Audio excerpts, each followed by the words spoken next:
ប្រិមត្តទូរទស្សនិកជនជាទីគោរពឧបនាយករដ្ឋមន្ត្រីសាយសំអាលបានមានប្រសាសន៍ថារដ្ឋបាលខេត្តព្រះសីហនុត្រូវតែធានាសុវត្ថិភាពជូនអ្នកទេសចរខេត្តព្រះសីហនុលោកឧបនាយករដ្ឋមន្ត្រីសាយសំអាលរដ្ឋមន្ត្រីក្រសួងរៀបចំដែនដីនគររូបនីយកម្មនិងសំណង់និងជាប្រធានក្រុមការងាររាជរដ្ឋាភិបាលចុះមូលដ្ឋានខេត្តព្រះសីហនុនៅថ្ងៃទី24ខែមករាឆ្នាំ2026នេះបានថ្លែងថារដ្ឋបាលខេត្តព្រះសីហនុត្រូវតែធានាសុវត្ថិភាពជូនអ្នកទេសចរដើម្បីបង្កើននៅទេសចរជាតិនិងអន្តរជាតិបន្ថែមការថ្លែងបែបនេះរបស់លោកបានធ្វើឡើងនាឱកាសដែលលោកអញ្ជើញជាអធិបតីនៅក្នុងសន្និបាតបូកសរុបលទ្ធផលការងារប្រចាំឆ្នាំ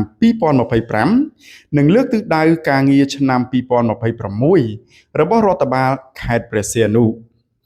នាឱកាសនោះលោកឧបនាយករដ្ឋមន្ត្រីបានថ្លែងអំណរគុណចំពោះរដ្ឋបាលខេត្តក្រុមការងារទាំងអស់ដែលខិតខំបំពេញការងារយ៉ាងសស្រាក់សស្រាំនៅមូលដ្ឋានរបស់ខ្លួន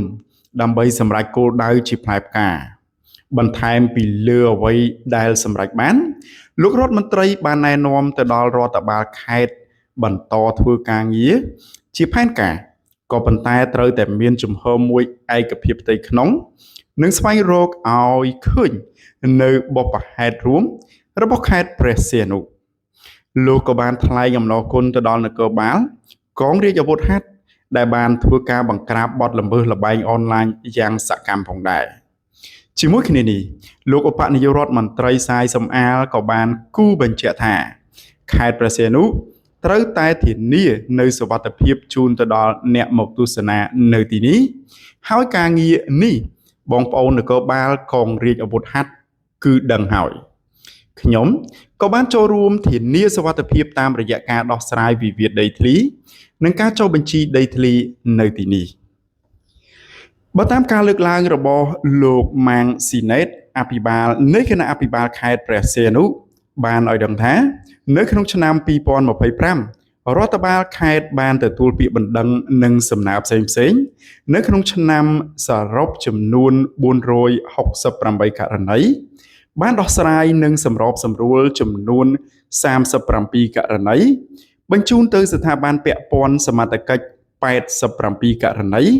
ឆ្លើយតបទៅម្ចាស់សំណើចំនួន122ករណីធ្វើរបាយការណ៍ឆ្លើយតបទៅក្រសួងស្ថាប័នពាក់ព័ន្ធចំនួន14ករណីសំណុំឯកសាររក្សាទុកជាឯកសារចំនួន94ករណីសំណើផ្សេង74ករណីនិងកំពុងតែធ្វើការស្រាវជ្រាវសម្របសម្រួលបន្តចំនួន40ករណីផងដែរយោងតាមលទ្ធផលនៃសន្និបាតបូកសរុបលទ្ធផលការងារប្រចាំឆ្នាំ2025និងលើកទិសដៅការងារឆ្នាំ2026របស់រដ្ឋបាលខេត្តព្រះសីហនុនិងក្រុមការងាររាជរដ្ឋាភិបាលចុះមូលដ្ឋានខេត្តព្រះសីហនុអង្គសន្និបាតបានឯកភាពសហការជំរុញការគៀកគររកចំណូលសមស្របច្បាប់និងធ្វើការវាយតម្លៃខ្ពស់ចំពោះសមិទ្ធផលដែលរដ្ឋបាលខេត្តសម្រេចបានក្នុងឆ្នាំ2025កន្លងមកអាស្រ័យដោយមានការចូលរួមដឹកនាំពីក្រុមការងាររាជរដ្ឋាភិបាលចុះមូលដ្ឋានខេត្តក្រុងស្រុកនិងឃុំសង្កាត់ព្រមទាំងដោយមានការយកចិត្តទុកដាក់ខ្ពស់ពីរាជរដ្ឋាភិបាលកម្ពុជាក្រសួងមហាផ្ទៃនិងក្រសួងស្ថាប័ននានាផងដែរ